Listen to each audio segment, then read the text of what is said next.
Um, I want to speak about culture and compassion. When culture clashes with compassion, you know, uh, there is a trend, something that is happening. Hello, and I just want to welcome you to another thought-provoking episode. I'm your host, Orino Tiri, and today we are diving into a troubling incident that has left many of us reflecting on the balance, especially um, between tradition and personal choice. There has been a disturbing story which has emerged from one of our villages where a woman was severely beaten for failing to observe a burial tradition, yani Korutamara, by throwing a handful of soil on her loved one's coffin. You know, this act meant to symbolize a final farewell has now turned into a source of division and violence. But today we ask, can culture and compassion coexist? I want to analyze in a few minutes and as we explore how we can uphold our traditions at the same time without losing our humanity. Keep commenting and keep writing to me. I want to be very candid on my discussion, bearing in mind that this is a very sensitive topic of which I rarely speak about. One, let me talk about understanding the cultural significance of this thing. You know, in our Gusi culture, burial traditions carry deep meaning, like throwing the soil onto the grave. It's more than just a gesture. It symbolizes closure, yani acceptance and respect for the deceased. Therefore, it is good for us to understand this culture.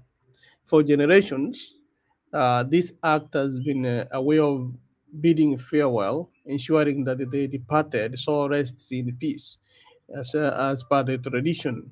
It's a practice that binds us to our ancestors and it also reinforces the values of unity and continuity. However, when culture becomes rigid and unyielding, we risk losing its true essence. Traditions, as we know, should be upheld with understanding, but not enforced through fear or violence. I want to be very candid and very open on this discussion that the traditions should be upheld, yes, with understanding, but we should not enforce this culture through fear and violence. And then that brings me to a second thought about violence. This is an unjust response. What do I mean here? When we talk, we have felt, well, some may have felt disrespected by um, her refusal to observe the custom, resorting to violence was not only wrong, but also a betrayal of the very values our culture stands for. For instance, when we talk about Engata, it's a symbol of an ending unity among the Omogusi.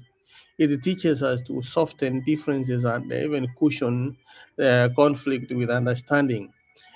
So the clip that we have seen pitting someone for not following the tradition that undermines the core principles of respect and dignity that our community holds dear. And therefore, tunapozungumza about violence, we know that the violence only breeds fear and resentment, not the respect that we are really yearning to get from other people. And therefore, if we impose our traditions through force, we risk turning culture into a weapon rather than a source of identity and a source of pride. There's also another number three, another thing I want to talk about is her perspective.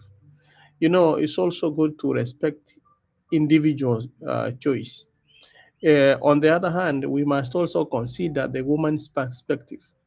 Uh, could also a refusal or being due to personal beliefs Could it be due to emotional distress or perhaps even a lack of understanding of the significance of this tradition? Grief affects people differently. If you understand, in moments of deep sorrow, emotions can cloud your judgment, and imposing cultural expectations in such moments only adds to the pain. And therefore, if we are speaking or talking about culture, true culture grows by embracing dialogue and respecting differences. So, a conversation, not violence, could have brought clarity and understanding in this situation. But whereby you chase a lady through the tea plantation, and then the kind of violence that we saw is not uh, advocated for. So, where do we go from here? We need to find a common ground. It is time for us as a community to ask, can we honor our traditions while respecting individual choices? Is it possible? Absolutely, yes. But it requires open dialogue and a willingness to understand each other's perspective. So, for the community, let us educate and explain our traditions rather than enforce them. You know, dialogue creates understanding, violence only fuels division. And for us as individuals, what can we do? Let us also make an effort to understand the deeper meaning behind these customs. Uh, Culture is not just a ritual, it is a reflection of who we are. And therefore, before I give my final call to action, let me see. I was looking at your comments. Thank you so much. Before, oh, my time is up. Okay.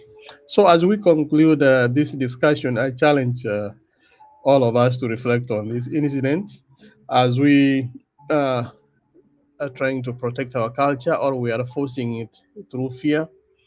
Are we fostering understanding or creating division? Let's embrace the spirit of togetherness, where unity cushions our differences and compassion guides our actions.